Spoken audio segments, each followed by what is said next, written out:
Welcome to the STRU Podcast, your number one online hosting community, helping you achieve your goals through short-term rental investing.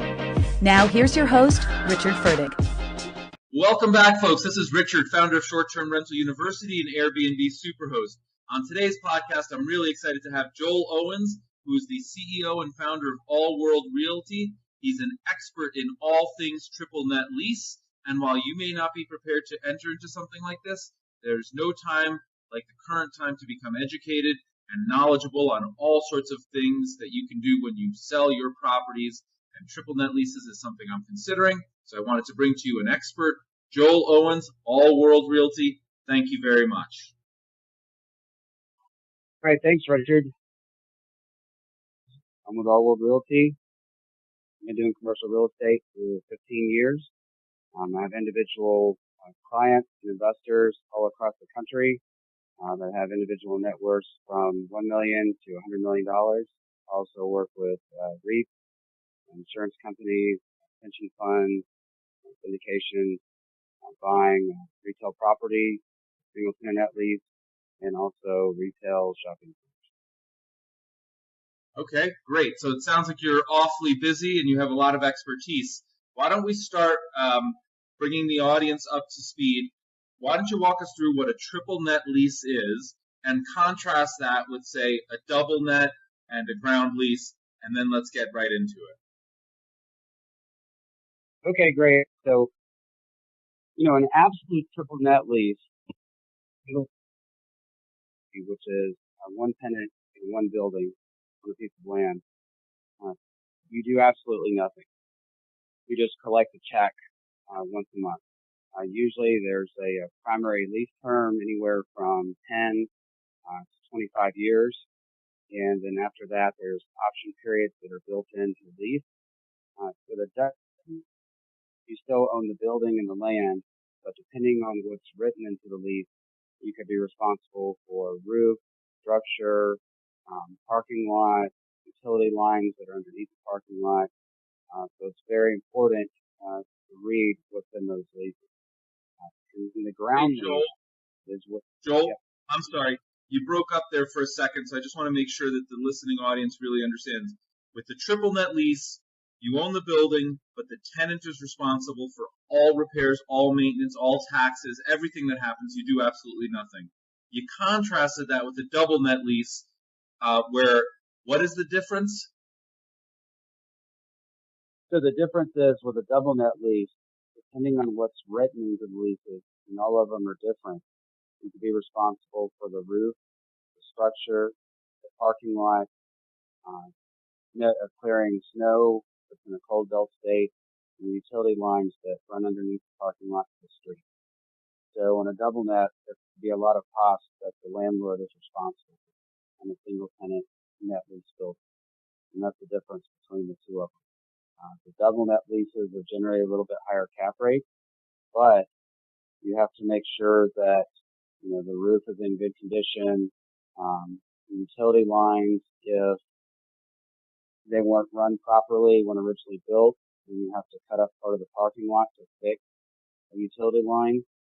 That could run tens of thousands of dollars alone, just that one item. So it's really important to read the leases ahead of time and see what you're obligated to as a landlord. Now with ground leases, you don't own the building. So one of the things with a ground lease is you can't tax depreciate the land because you don't own the building. Typically, with a double net or triple net lease, you can depreciate usually about 75% of the purchase price for the building and 25% for the land. On the ground lease, you don't typically have any depreciation. Now, one of the benefits of the ground lease is that typically you can buy assets at a cheaper price point that you could not otherwise afford. So, for an example, you could have a McDonald's that goes for a 5 cap in a strong suburban to urban core area that would cost about $3 to $4 million to buy the McDonald's. Whereas on a ground lease, the rent is less because you don't own the building. And you can buy in a quality area, but be buying a ground lease for say $2 million instead of $3.5 to $4 million. So that's one of the benefits of the ground lease, that you can buy at a lower price point in a stronger location that you might not otherwise be able to. Okay. But it sounds like the vast majority of what you focus on and what my interest is, and hopefully the audience listening audience interest is in triple net leases with single tenants and retail exposure. So why don't we go ahead and focus on that and tell us a little bit about sort of where we are in the cycle for cap rates, and then also where you think we are in terms of the cap rates by different area and price points and credit quality. Okay, so with single tenant net leases, I would say we're probably toward the end of the cycle, just as far as what cap rates are going for. Now, within single tenant net lease, there's different value add plays. So typically across the country, you're looking in California or Nevada, cap rates are more compressed, simply because a lot of people in California are exiting their multifamily buildings and they're looking for passive. And since Nevada and in California are close by, just because of supply and demand, those are selling for lower cap rates. If you move to Texas or Georgia, those kind of locations are still warm belt states, but you can generally get maybe about 50 to 100 basis points higher cap rates in single tenant net lease properties. On these properties themselves. Can we define that range, please? Because we don't know 100 basis points off of what. So where are we in California, and then where are we if you move into Texas?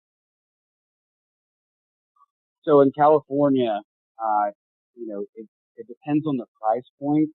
So different single tenant net lease assets trade at various price points. So a Walgreens pharmacy, you might have to buy something in the $5 or $6 million range in California to be able to buy a Walgreens, versus a Dollar General store in California, you might be paying $2 to $2.5 million. And so, there the cap rate, as you go up in the price point, the cap rate moves up some because there's less buyers that can buy those properties. So California, you're looking anywhere from maybe about a 4% cap rate to, at the top, maybe a 6% cap rate. Whereas if you move to Texas, you're looking at, say, a 5% cap rate up to the properties that you can at least, it might be $10 million. You might be getting a 7 cap with a newly minted lease on those types of properties. Okay, so not huge numbers right now, and I would agree with you that we're towards the end of the cycle. So then my question becomes, if these prices aren't that great, the yield isn't that great, we're near the end of the cycle, what's someone like me to do? I don't really want to buy at a 5 cap rate, hoping that I can sell this property in 10 years or in 15 years at a 3% cap rate. It's much more likely in a rising interest rate environment that we're in right now that that might be a bad investment. Well, you have to look at the lease that's written in, and you have to see how many rental increases are happening, so that what the blended cap rate is going to be in 5, 10, 15 years. And you have to stress test the property with the financing when you're looking at purchasing a single tenant net lease asset.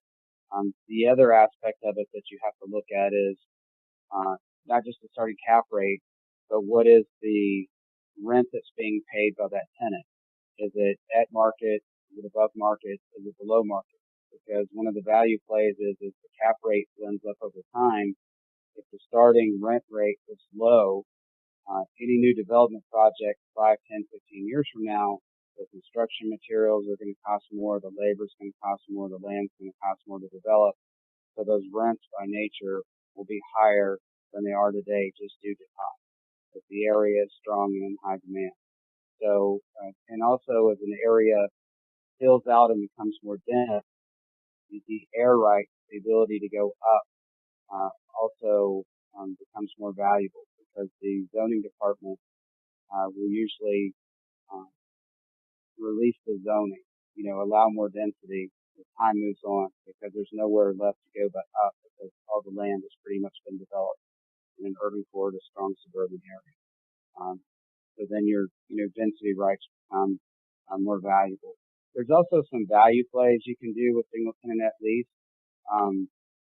You can buy something where there's not many years left in the primary lease term, and then, it might be at a higher cap rate, such as an, 8+ cap rate, and then you negotiate with a tenant to renew or extend early, and you create a 10 or 15 year primary lease term that now in the market is worth, a 6 cap or 6.2 cap rate, just by extending the primary term of the lease. So on single tenant net lease, a lot of the value is derived from who is the credit tenant, where is it located, and how long are they guaranteeing the lease for in the primary lease term before the options kick in.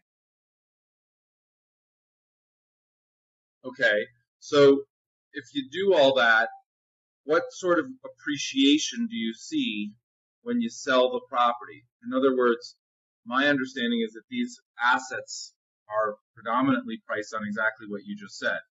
Location, the tenant, the credit worthiness of the tenant, and the lease term. So if you improve all of that, is it likely that your asset that you bought for $1 million, you might be able to sell for $1.3 million? Or do you think that this really isn't a price appreciation game as much as it is just a yield, and you want to clip the coupon for as long as possible? So on single tenant net lease, kind of the goal for it, worst case scenario, the cap rate blended up over time. The goal would be at the end when you sell it to recoup your total cost and not lose any equity, and then have the cash flow ongoing for all those years for the tax write-down. That would be the worst case scenario. When you're buying these single tenant net leases, it's critical that you watch for the developer amortizing the tenant improvements into the property itself. So what I mean by that is when they're developing, say, a Walgreens might ask for interior improvements in the building of $2 a square foot. Well, for the developer to agree to that, they might get Walgreens to pay for a 10,000 square foot building, $34 a foot in rent, when the market rent is $26 a foot. So what happens is if you put the money down and get the loan on the property, and Walgreens ever leaves, you have to release it to a second generation tenant, what we call it. Then even if the rents have gone up in the market over time, you're likely going to be renting it at less per square foot than when you have the Walgreens in the space. So when you're looking at these brand new single tenant properties, you have to make sure that they don't have overinflated rent in the primary lease term, even if it's a credit tenant. And how often do they change tenants, and what's that process look like? I think it's called when your lease goes dark, right? I mean, that seems to me like a pretty daunting, scary scenario. I own single-family homes. I'm going to sell a single-family home. I'm going to go out and buy this big box, and Walgreens is my tenant. They're paying a good rent. I'm making, call it 5, 6, 7%. All is good. But you just brought up a point, which is the lease ends. Now I've got this big, scary box in Texas. How do I re-rent it? How long does it stay dark? How much pain and energy is that? And how much do you typically see that occurring with your clients? Or is that just the worst case scenario, and more often than not, Walgreens or whoever the credit quality wants to just stay put because that location becomes part of their brand? So I'll see maybe 15% of the time that can happen. And a lot of it depends on, you really want to buy the best location. So even if a Walgreens was a higher cap rate, sometimes they'll go into an area because there's nowhere at a location and they've been there for, 5 or 10 years, but developers building a new development down the road where instead of being on the side or mid block as we call it, they're going to be on the hard corner. And then what happens then is Walgreens will want to move. They'll put some sublease language in their lease to where they'll want to move to a better location. Typically for box size, Walgreens is about 10, 11,000 square feet. If it's on the corner, there's a lot of tenants, national tenants and local tenants, that even if Walgreens would leave, they're going to want that space. And so typically you might have maybe about a 6 to 8 month period, for a good location like that to be able to, reach out to the tenant rep brokers, if the tenant's looking at it, then they're going to have to, put a letter of intent on the site. Then generally these national credit tenants have a committee that comes out, site location. Once they get approval for that, then they go to negotiating the actual lease with the commercial attorney, and then they go to do the build out for the inside of the space, any outside improvements, and then they go to get the occupancy permit to open business, and then start paying rent. So typically about a 6 to 8 months process on something like that. The boxes that can stay vacant for longer periods of time, most individual investors don't buy those. Those are typically a Best Buy, size store, Target, or Kohl's. Those are generally, 100 and some thousand square feet. Those can sit vacant for, a year or 2 years sometimes. But those are typically owned by REITs, and they typically own maybe, 50 Best Buys. So if one of them goes dark over the whole portfolio, it doesn't bother them. Where an individual investor that would own that size box that goes dark, you'd be pumping a lot of cash into it to pay the mortgage every month, waiting a couple of years before getting it released again to a national tenant. So there's not as many tenants that want that big of a box size anymore. Anything 10,000 square feet or below, basically neighborhood street retail, there's a lot of tenants that want those size spaces, and that's a bigger part of the growth sector right now than the real big box type space. Okay, so let's just summarize.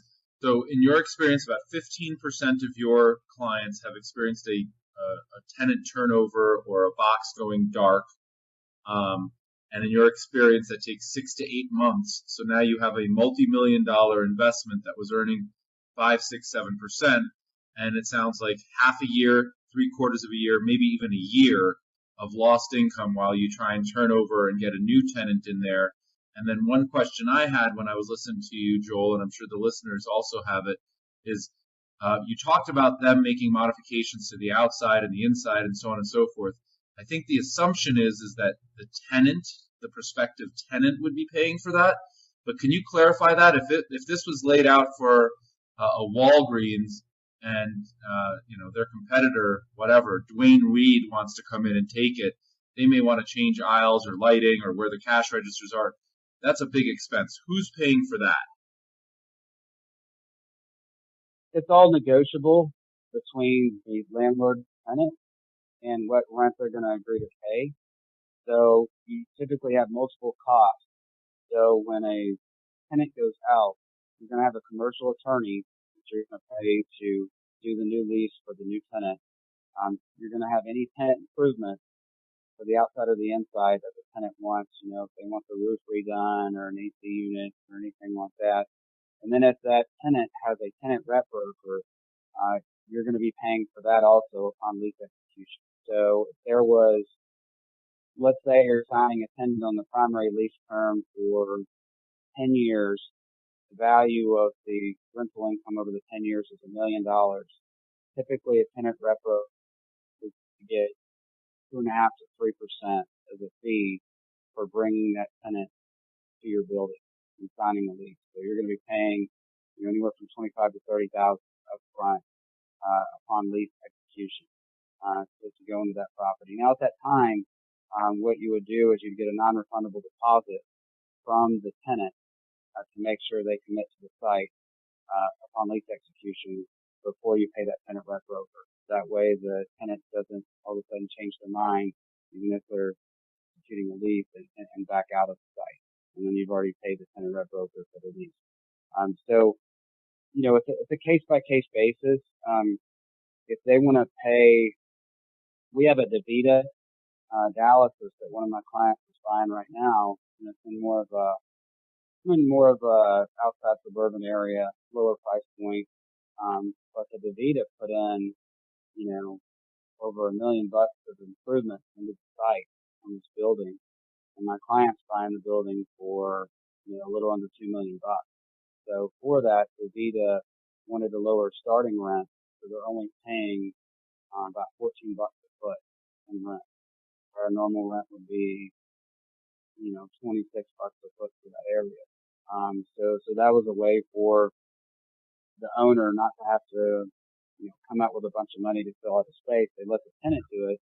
The other good part about that is that the tenant spends so much money themselves building out the space, they're not likely going to move at all, because they've spent so much money into that space. They feel very strongly about that location for the long term. So that's just, it can be negotiable. That's why the rent is so important, what they're paying per square foot. If the rent is below market, you can do a lot of different things. You can do a lot more negotiating. If they want both market rent and they're wanting TI, you're going to have to get a lot higher rent per square foot to recoup what you're paying on behalf of the tenant to fill out the space. Okay. So is tenant turnover and it going dark something to be avoided and feared, or it's just unlikely and it can be managed? I mean, I've always feared it very much, and listening to what you're telling me, it sounds like it's not the best thing in the world, although it can come out with a happy ending. Yeah, it just depends on I believe strongly in the location. That's what I believe in more than anything else, is the dirt that the property sits on. Long term, I believe the rent growth and the value in the land is the key. It's important to have a credit tenant. I would rather own, Joe Blow's Cafe in the suburban core area with 30,000 cars a day going behind it. Lowe's is the anchor behind it on a corner where it's been there a long time and has below market rents. And if it ever goes out, you could redevelop that site or ask much higher rents because of the location, versus owning a Starbucks that's out in the middle of rural nowhere and you're buying it just for this lower price point, and they're the main national tenant there. But if Starbucks ever goes out, your second or third generation tenant that will rent in those small economy towns, even in an economic downturn, they're not going to pay the rent that Starbucks is paying. So, I see all the time a property, say a Starbucks for, $1.8 million, and then it's an area with income, rural location of $3,000 a year, and it only has in a 1 mile radius or a 3 mile ring radius, maybe 10,000 people. Well, if you're going to buy a Starbucks for a 5.5 or 6 cap, one of my clients bought one in Sugar Land, Texas, and the income there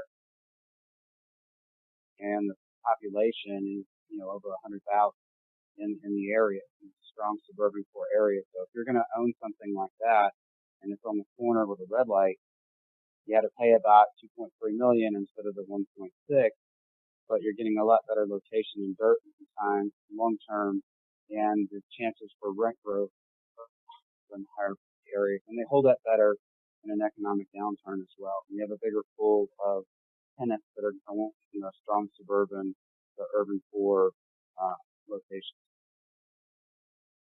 Well, that makes perfect sense in the sense that everything we've always learned about real estate is that location is the only thing that really matters.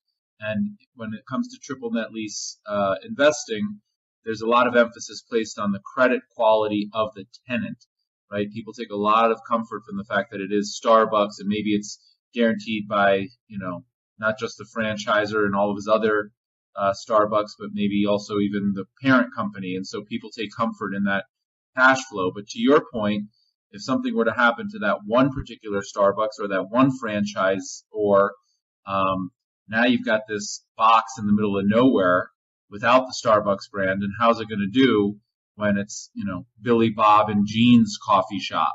How much rent are they going to pay, and how much are people going to be willing to pull in there and buy coffee from them, and at what price point, right? They lose that marquee brand, so everything sort of crumbles.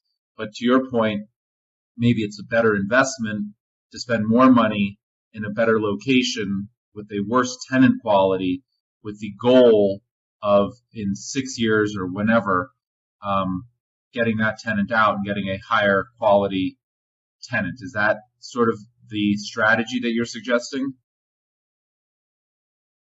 Yeah, it's one of the strategies. A lot of it too for the investor depends on what I call the regeneration of capital. So if your global cash flow, a lot of it depends on your liquidity and net worth. So if someone's buying a $2 million single net lease and they're exchanging some proceeds, to buy that single net lease property, and it throws them off X dollars per month, if that tenant were to go dark, they could speed that for, the 6 or 7 months to get released again, even if they're going to get higher rent to increase the equity value of the property. Now, if it's a retiree that's looking at it more as a coupon and they're going to live off the income of the single net lease property, then that's a different situation. So, I get some investors where they had an event where they sold a tech company, or they sold off some single family houses, and that represents a big chunk of their net worth.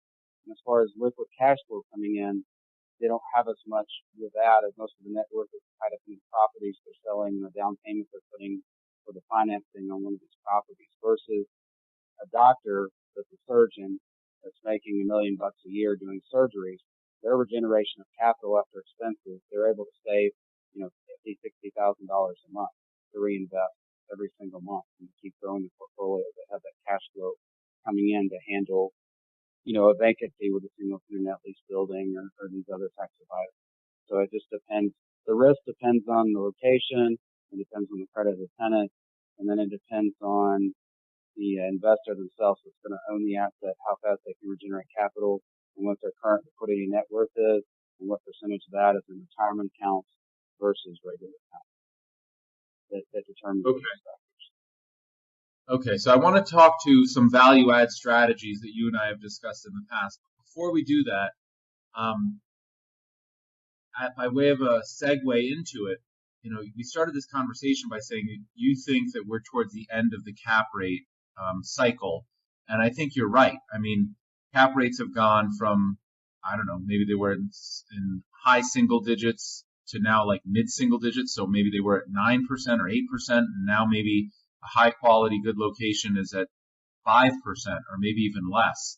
At the same time, we're in a rising interest rate environment for the first time in maybe 30 or 40 years. So the risk-free rate is going up.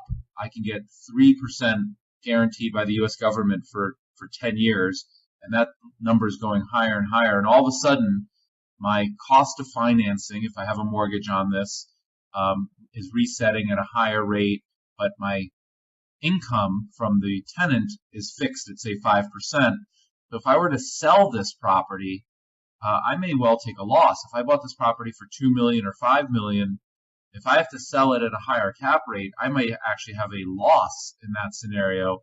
And or if I have financing on it and it resets, I may find that I have negative cash flow as well.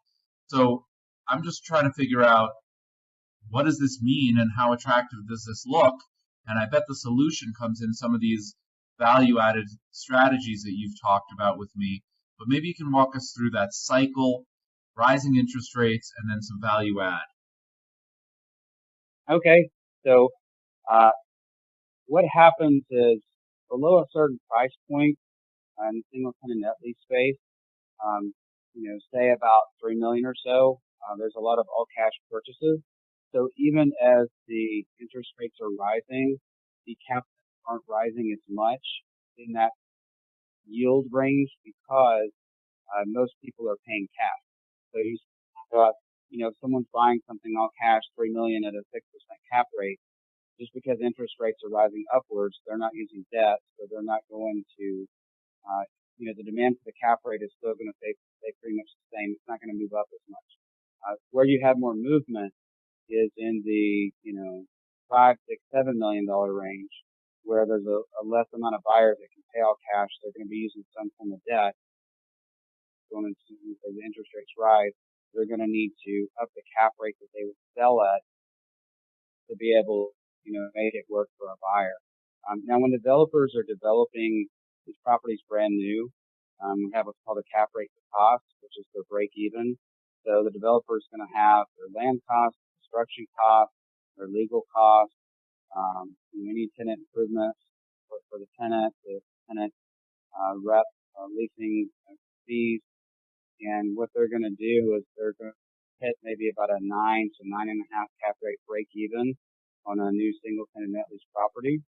And then generally they'll hold it for at least a year, and then they'll pay long-term capital gains tax, and they'll pay attorney fees to the property and brokerage commissions to sell the property. And so their goal generally, they're selling it for maybe a 5 to 6 cap. So after their long-term capital gains and what they pay in commissions, they're looking for about a 200 basis point profit spread. So, I get people all the time, they want to buy single tenant net lease property with a brand new lease, and they want to buy it, for $2 or $3 million, and they want to get it for 7.5 or an 8 cap. Well, that's not realistic, because even on cash, because the developer developed it for a 9 to a 9.5 cap rate break even. So after their resale cost, if they were selling it for 7.5 or 8 cap, they'd be taking a loss on the property. So there's no reason for them to sell a brand new minted lease at that price point. They'll simply convert from a construction loan to a permanent loan, pull out 75% of the new value, hold that asset, and then just keep developing more property with a long-term lease in place, and wait till a better time in the cycle to sell or dispose of their assets on the single tenant net lease space. Now, as you go up on the single tenant net lease scale and price point, you can get more yield because there's less buyers that are able to purchase those properties. In the 2 million and below range, there's a ton of buyers that might be sitting on, 5, 6, 700,000 able to purchase something. And so that makes it more cap rate compressed. They've owned an active, Airbnb or multifamily. They're older in age now, or they have higher net worth and they're willing to take less yield, and they want to go, totally passive. Now on the single tenant net lease side, you can get into value add, where you buy more of a mom and pop tenant instead of a national tenant, and you buy a location at a higher cap rate with lower rent. And if that tenant ever goes out, you can replace them with a national tenant. The location is strong. There's also where I mentioned Wait, let's before. just stick with that for 1 second, Joel.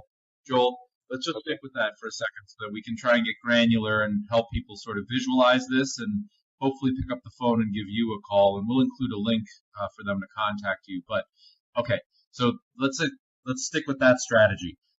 We found a great location. We like it a lot. It's got a tenant in there that might be, I don't know, is it a C tenant or is it a B tenant? But it's definitely not a nationwide A tenant. And if our strategy is to buy that because of the location, we're going to forego current income because the tenant quality isn't as great, but we want to get that tenant out and get a national tenant in there. What sort of lease term length are we looking for? In other words, if that tenant had a 30-year lease, that strategy is not very viable. And at the same time, if that tenant's lease expired in 30 days, likely there's a ton of people that are looking for it and will bid up, beyond this. So where's sort of the sweet spot? Is it when there's 5 years left in the lease, 10 years left in the lease? Like, what's that, when you're analyzing this stuff, how much lease term do you like to see? Value add, anything below 10 years on the primary lease term, it's harder and harder to finance, because what the lenders will do is we talked about it earlier. They'll have appraiser will do a regular value and they'll do a dark value. Regular value is with a tenant in place, paying the rent, and building the land, what that is worth. And then the other value is if the tenant doesn't renew the option period, base term, the appraiser is doing the dark value. So no tenant, no income, just the building and the land. and what is that going to be worth? And they want that value to be at or higher than the remaining mortgage balance at that time. So generally, when most people buy single tenant net lease, they're looking at 10 years primary term or more to land regular financing, where they can get a 20-year amortization period and 7 to 10 year fixed rate commercial loan. So typically, anything below 10 years, the cap rate starts rising, and if you can buy it all cash, you have a chance at a bad play there. Or what you can also do is, say for instance, you buy something all cash and you get it because there's 8 years left in the primary lease term. You get it for 7 cap rate or 7 plus cap. They're paying below market rent, and then they have a big rent jump built in the option period. You can go ahead and negotiate with that tenant ahead of time. If the rent's going to jump up, 15% or something like that, you can negotiate and say, hey, for it to go up to, 3% or 10%, would go ahead now and convert that 5-year remaining lease term to a 15 again. And so what you've done by doing that is you've taken it from the, 7 point something cap rate you bought it at, and then you have the new higher rent you built in. Now you've got an 8 plus something cap rate, and for something with a 15-year lease, and now you can sell it at a 6 on a resale. So that's a way to boost your equity growth that way, extending the lease term. Single tenant net lease, we haven't really got into the retail strip centers, which is a totally different animal. On the single tenant net lease side, there's what I call my 5 levels of tenants is what I call it. And so basically, I use Yum Brand example. They own Pizza Hut and Taco Bell and all that. So basically, if you're buying a Pizza Hut and it's guaranteed by Yum Brand's parent corporation, that's the highest level of guarantee you could get across, 10, 20,000 stations back in the Below that would be a subsidiary of Yum Brands, or maybe all the stores halfway across the country are guaranteeing the lease. Below that would be a large franchisee that's maybe been in the system 10, 15, 20 years and has, 100 unit operator. Below that would be a small franchisee that only owns 1 or 2 Taco Bells. And then below that would be Joe's Tacos. No brand, no support. It's just a small startup, on their own. And so those are all the different types of levels on the single tenant net lease side. As far as financing goes, typical on these properties is it's investment grade tenant, which is considered BBB minus or better investment grade credit. You can get in with as little as 25% down in some cases. Most of these properties, if you're going to use financing, you're going to need to be putting, 30, 35%. Okay, and then that financing typically resets every 5 years, or can you get fixed rate for longer than that? I mean, in this rising interest rate environment, one of the concerns that I really have is, okay, I'm going to go out and buy this triple net lease property. Cap rate isn't great, but we're in a low interest rate environment, so if I can get 3% on the 10-year U.S. Treasury and I can get 6% triple net lease, okay, well that's pretty good. But if inflation starts to increase and or interest rates start to increase, that's not such a great investment, but I'll hold it. Now, 5 years from now, my mortgage, my financing resets. If that also is much higher, I don't really love the prospect of that risk. So tell us a little bit about the financing that you're seeing and how that works. Okay, so typically, there's options such as 3, 5, 7, and 10-year fixed rate loans in the commercial space, different than the multifamily space. My clients, I advise them to go for the 7 to 10-year fix. Most of the time they do the 10-year fix. The difference between a 5-year fix and a 10-year fixed loan on the interest rate might be 20 basis points higher. So for my clients, I feel for having a 10-year fixed rate loan, especially with fixed rental increases in the lease, for that 20 basis point premium, it's a lot better deal because typically peak to trough most cycles go about every 7 to 10 years. So if you have a 10-year fixed rate loan, you can move with the cycle. So instead of in 5 years, it might not be the best time to refinance or market. Instead of being forced to do that, with 10 years, you have more flexibility to wait for the opportune time in the cycle to see a great offer from another buyer to 1031 exchange some properties or to pay down the debt more over time to where you could refinance even if the interest rates were higher and still be cash flowing at the same amount for what you originally bought it for or higher. So I stress test the property. So what we'll do is if it's, a 15-year lease and we're putting a 10-year fixed rate loan, put in the parameters, the rental increases are going to be X, principal pay down is going to be X. So the refinance, looking to refinance in 10 years, let's say the interest rate jumps from 5 to 7 or 7.5.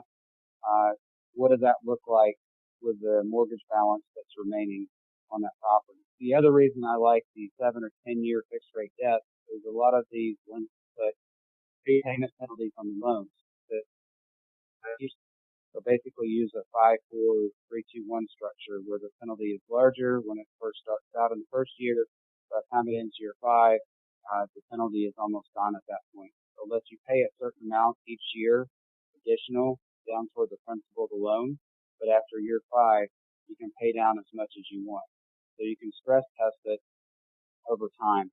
I don't believe in 3 or 5 year fixed rate debt, unless you're doing a value add, where, for instance, you're buying a half vacant, retail center or something where you're going to blend the cap rate up once you stabilize it at a much higher cap rate. Even if you have to move it to a regular loan, you're going to have a much higher cap rate to offset rising interest rates in the marketplace. So typically in those type of deals, you'll do an interest-only loan for 3 to 5 years while you're stabilizing the property, and then you'll convert it to a regular loan after that time. Sometimes even you can negotiate with the existing lender on the interest-only loan you're going to use that once you stabilize it and convert, you can already know the fixed interest rate that it's going to convert to. They'll go ahead and give you a range, in writing of what the loan will be when you convert it from the interest-only to the permanent. Okay. I think for that 20 basis point spread to go out to 10 years makes a lot of sense, especially in this rising interest rate environment. And I guess as I listen to you speak about all this, I have a question since I've never really done this, and maybe others are thinking the same thing. Is this triple net lease purchase literally like a buy and hold strategy? Are you trying to buy this one property or this portfolio of properties and just hold it forever with a great tenant and just clip the coupon every single month, collect the rent, and do nothing? And you want to have this in your estate for 30 years, 50 years, 70 years? Or do you see people buying and selling these like they might multifamily homes? I mean, I know all of real estate is a longer-term investment strategy. We're not day trading like you might a stock or cryptocurrency. But in your experience, is this just purely a buy and hold, put it away, and never think about it? Or do you have clients that are a little bit more active and they're turning over their portfolio and they're adding some value and they're selling and they're taking a look at cap rates? And where do you find your clients to be holding these investments for how long a period? So a lot of it depends on their age. So depending on how, where you are across the spectrum with net worth and then your age, typically my older clients, they're doing estate planning. They might be in their 60s in age or 70s in age, and so they put more value on a 15, 25-year primary lease term fixed where they're clipping the coupon, and they're basically living off the income, even though their net worth is, whatever it is, 4 or 5 million.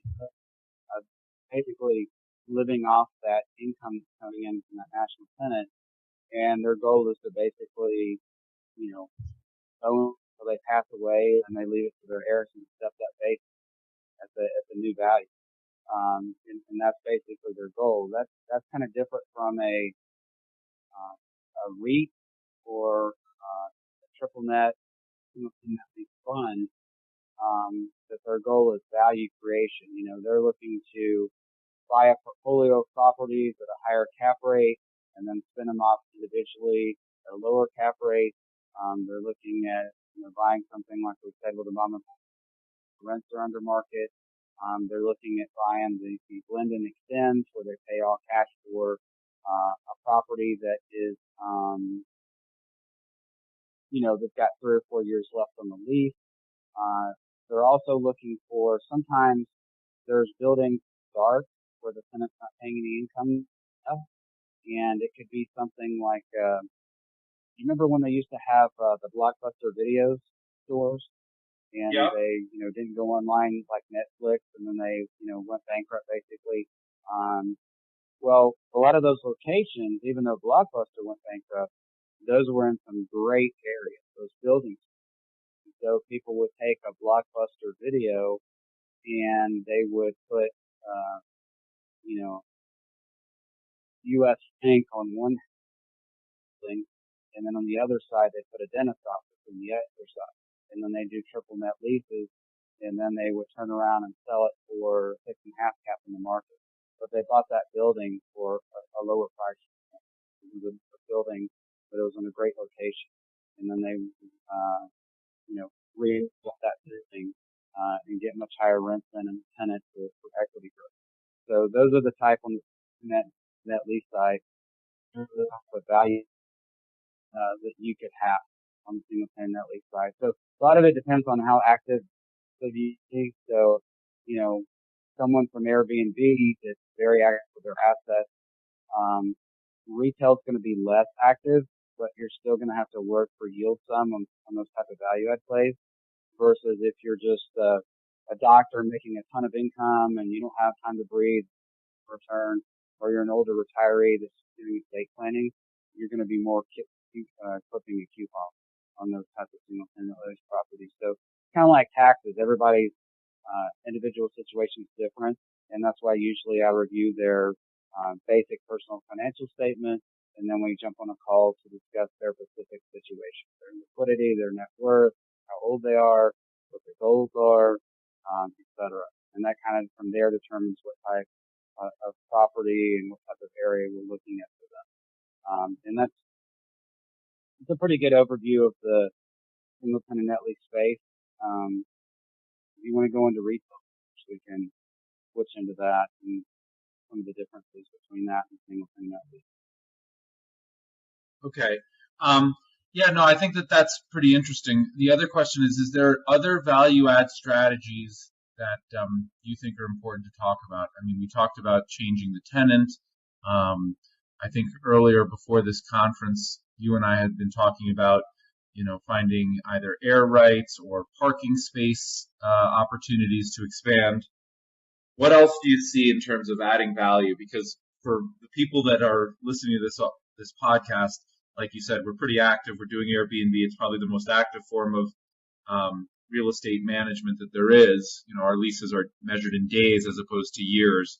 And now we're talking about the opposite end of the spectrum where we're looking to have a 30-year net lease tenant. So I think we'll roll up our sleeves and get our hands dirty and try and make a little bit more money. At least I personally will.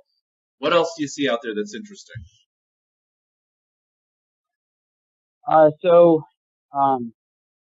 you can buy, raw land that's commercial in the path of growth. And what you do for that is you look at the current and the future use map, what it is today and what they've approved out for the next 15 or 20 years, on what growth and kind of zoning that they're going to approve.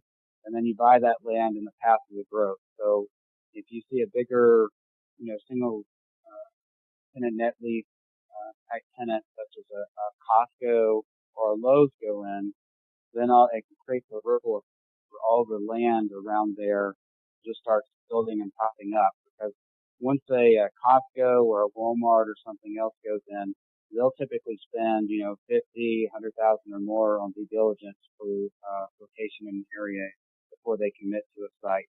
They're much more picky. So generally, and all the retailers will follow suit because they want to be around that big anchor to have the traffic that the big anchor generates, and they want to build off of that for their property. To do so, a land banking that way.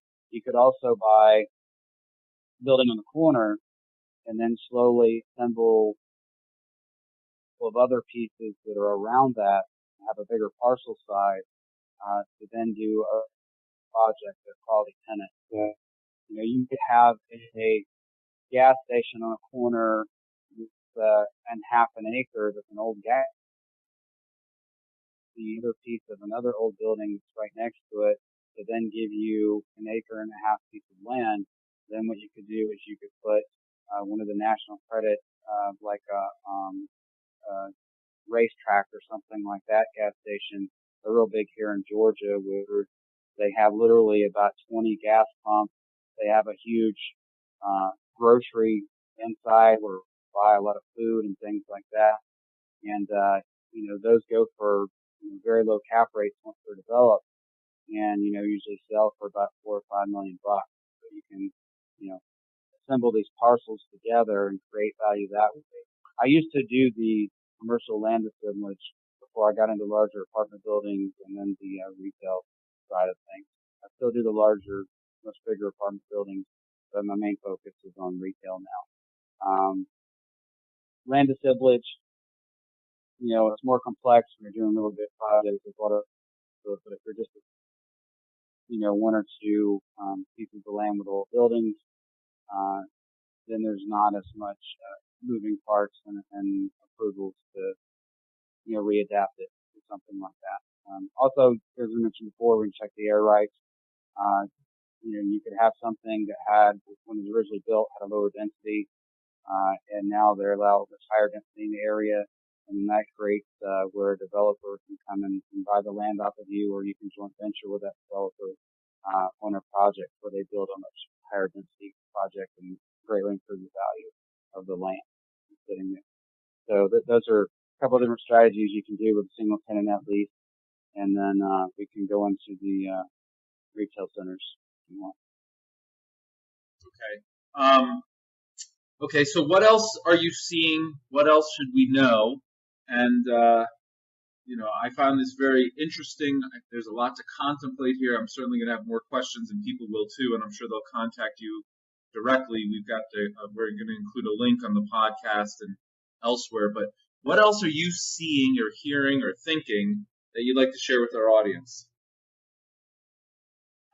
So, on the single tenant net lease side, it's important to, people think it's mainly passive, which it is for the most part, but there's a lot of work that goes into finding the property and doing the proper due diligence to buy the property and closing on the property. After you've done all that, it's pretty passive with a quality national tenant. Just because it's a national tenant doesn't mean the investment is foolproof. You have to look at the location. You have to look at what's written into the lease. Some of these leases, they'll have it to where, even if it's absolute triple net lease, they'll have it where the parent company,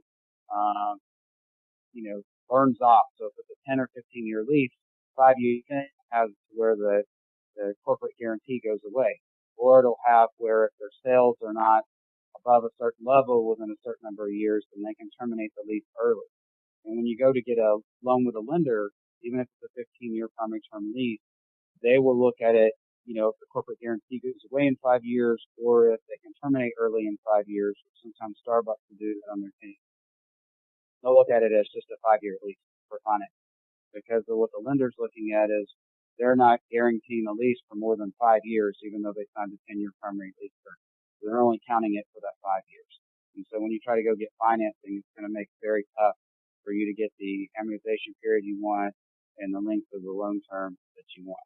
So there's a lot of things that have to be, how I'm kind of different is I stay on the buyer side.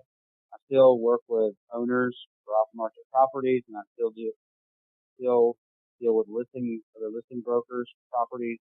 But how I'm different is I mainly represent the buyer. I'm there for them with the whole process, even with a commercial attorney. I'm reviewing everything.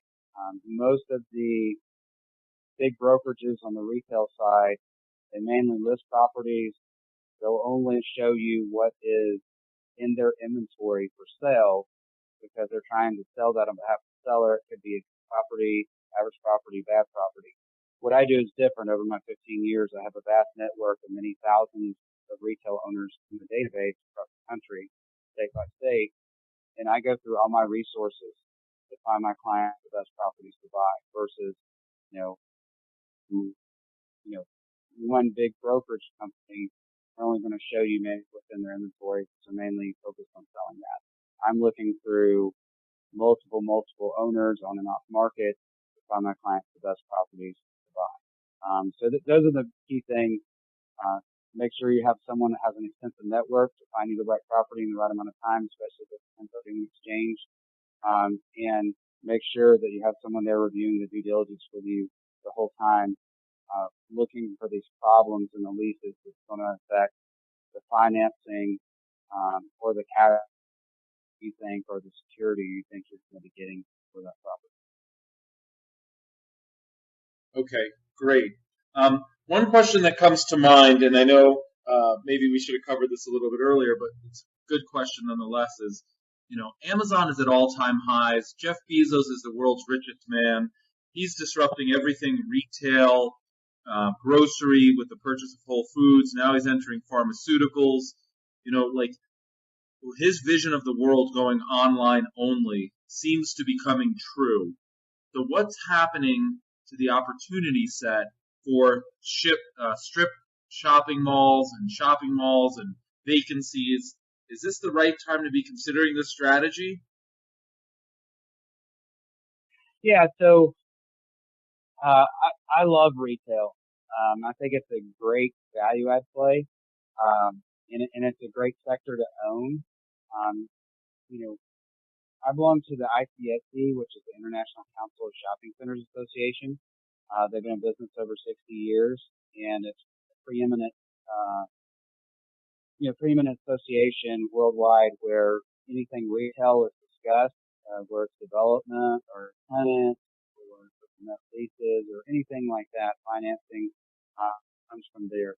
So on the retail front, we've known for a very long time that the big box department stores, as we call them, such as Macy's and Sears and Toys R Us and these kind of spaces, people are just hearing it now, but we've known for 5, 6, 7 years that these type of retailers weren't doing that great. That type of model lends itself to people walking in the store, looking at something, checking on their phone, and then going on the internet to try to find it cheaper to have it shipped to their house and to pay less for the price. That's what, that model dictates.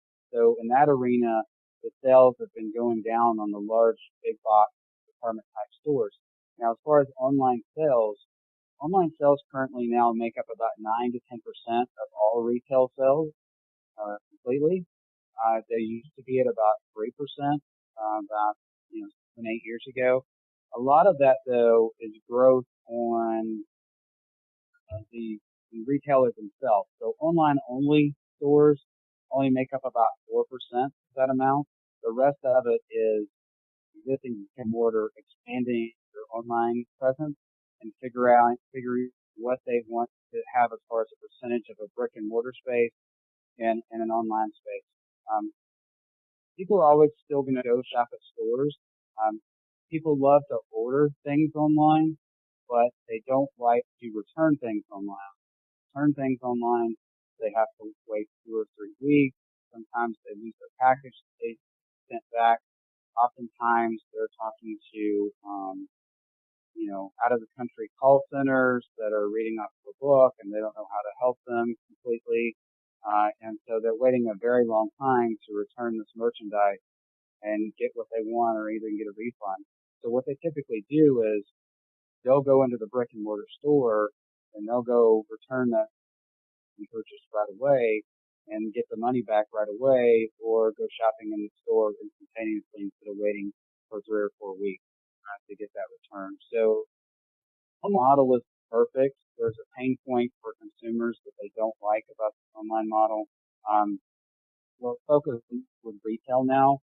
what I call internet resistant and experiential type.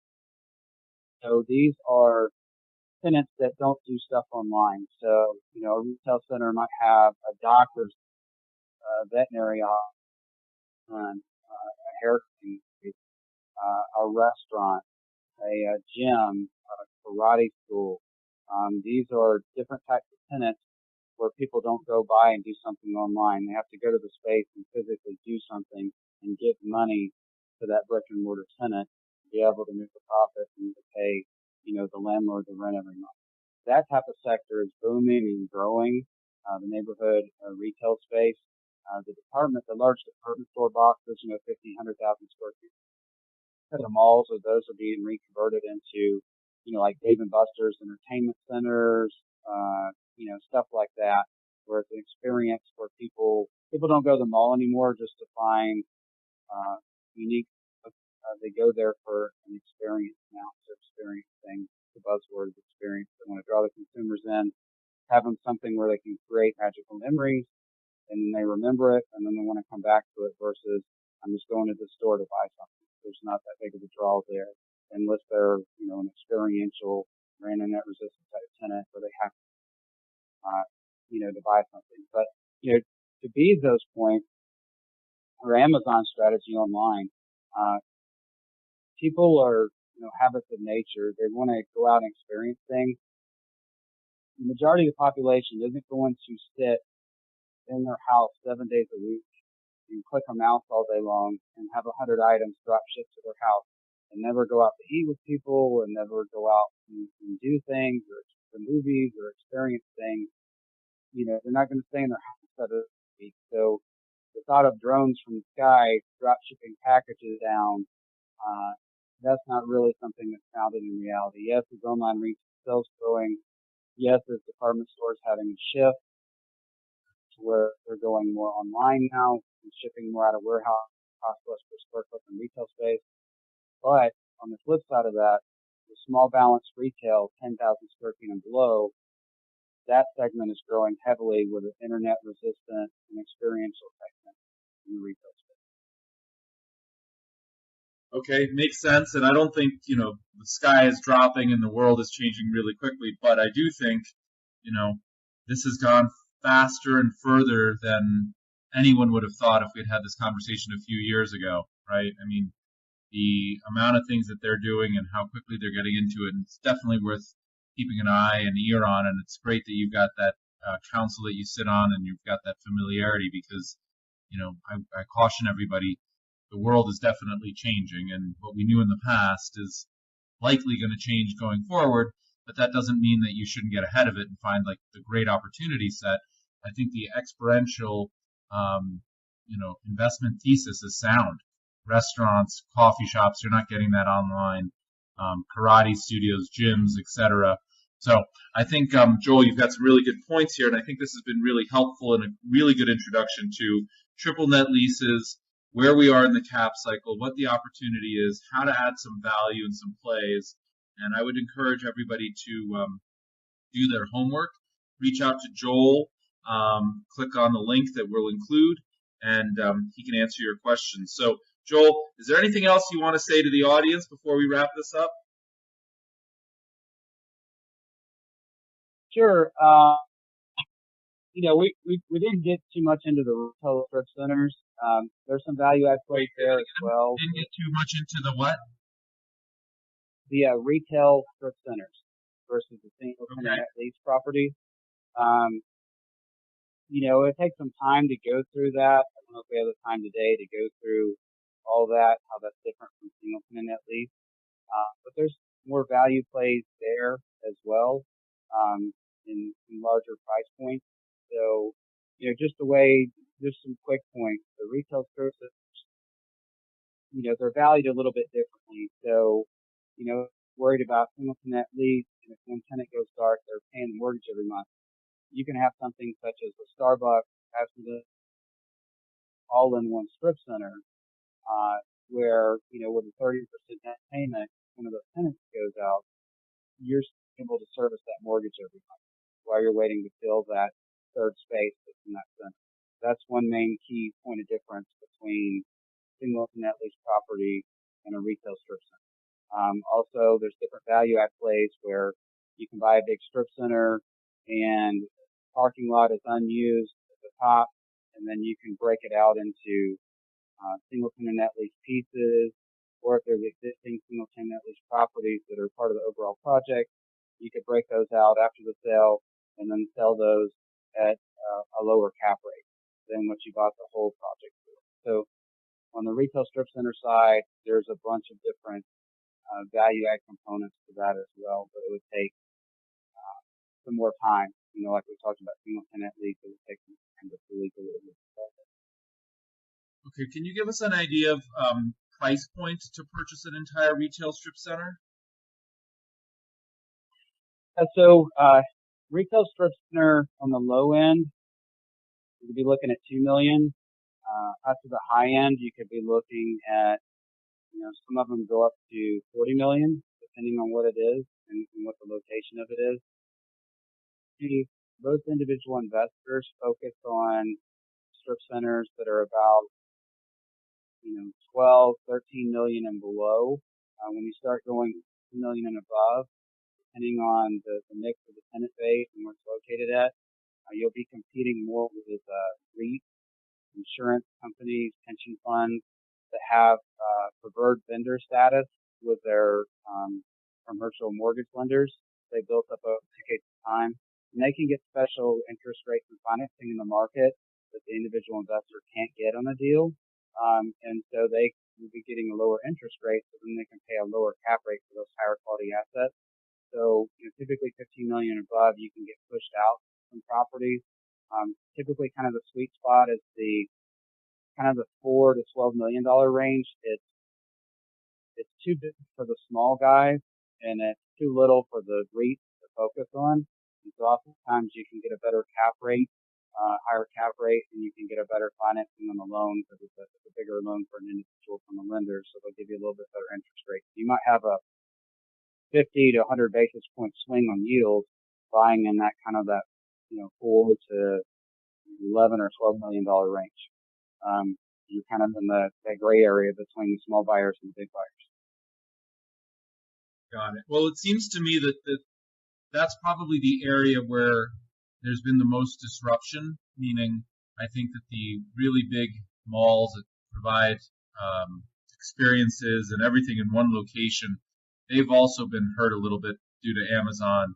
But it's these smaller strip centers that I believe where there's been a lot of pain in the smaller retailers, and so therefore a lot of them are dark. And so that might be a really interesting opportunity, risky, but it seems to me like that might be an area where there's some distress. You know, some places are dark, people are looking to sell, they want to exit, they're fearful of Amazon, and I'm always a opportunistic buyer, but I also think that that's, you know, sometimes you don't want to catch that falling knife. It could continue to fall more.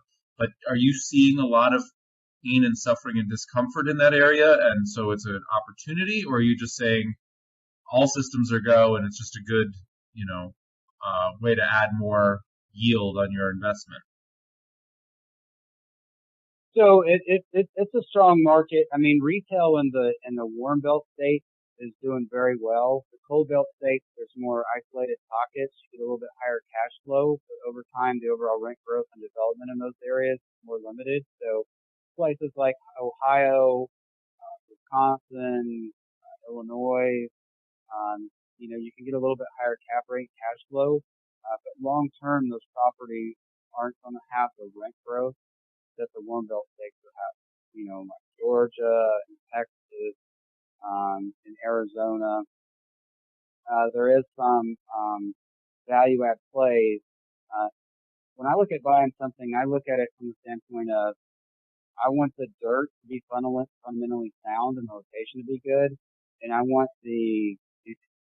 for the reason to sell at a better price to be another reason. So I want it to be that you know, maybe someone got a divorce and the wife inherited some property from the husband as part of the divorce proceedings, and she was never involved in the real estate, so she just wants to cash out, and so she'll sell it at a little bit above market rate, just to move the properties.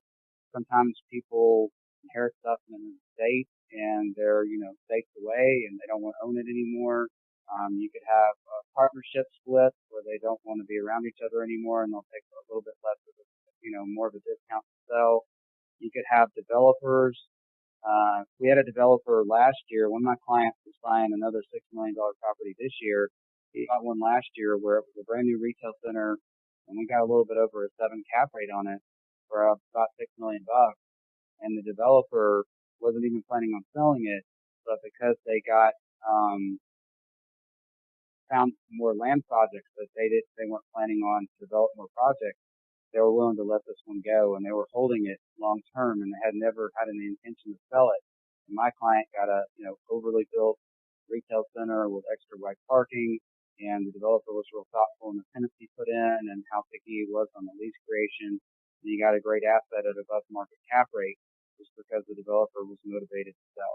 So there's different reasons like that why you can get a deal on a property that have nothing to do with the property itself being bad or the location of the tenants being bad. It's more on the seller motivation side for other reasons than I focus on. Cool. Well, I like that a lot, and I think that's a reason to work with a buy-side broker like yourself. For those of you that don't know, I'm in the process of making a pretty significant change in my portfolio. Probably the single largest asset, well, not probably, definitely the single largest asset that my ex-wife and I own, we're going to be selling. We're going to be 1031ing, and we're looking for purchasing new property, and we're going to get in contact with Joel and see what he has to show us and thoughts and so on. I'm a relatively young guy. I'm 48 years old, and while I want to clip the coupon and live off the income that this investment will generate, I'm also young enough that I really want to see some capital appreciation. I want to see some value add. I don't mind doing the work. I don't need to sit back and just collect the check and do nothing else.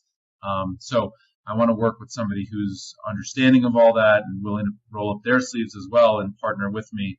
And from what I hear from Joel, and the reason that we featured him on this podcast, is he's somebody that I'm going to definitely contact and communicate with and hopefully do some pretty interesting investment opportunities. So Joel, keep your eyes and ears out. We've got something coming probably in the next 6 months or so. Okay.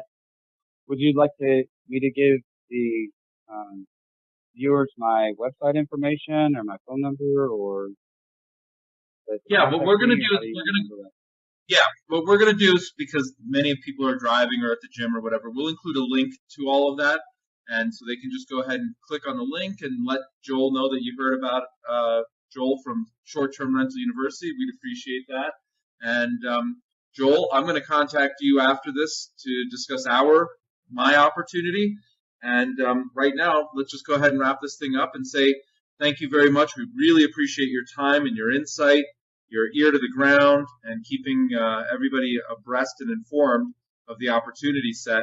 We'll see how many people start to sell single-family, short-term rental, Airbnb-type properties and move into either multifamily, which I think is a natural way, but I think the opportunity to go even beyond that into triple net leases for those that have enough properties, such as myself, is really compelling. And I wanted to bring everybody this insight because even if you're not prepared to do this today or tomorrow, a year from now, 5 years from now, 10 years from now, certainly 30 years from now, you should know and you should be doing your homework and you should be learning and you should be following the markets so that when you get to that point, you've got the education and you're prepared to execute. So, great, Joel, thank you so very much. We really appreciate your time. Have a great day and a great weekend. All right. Thanks, Richard. You too.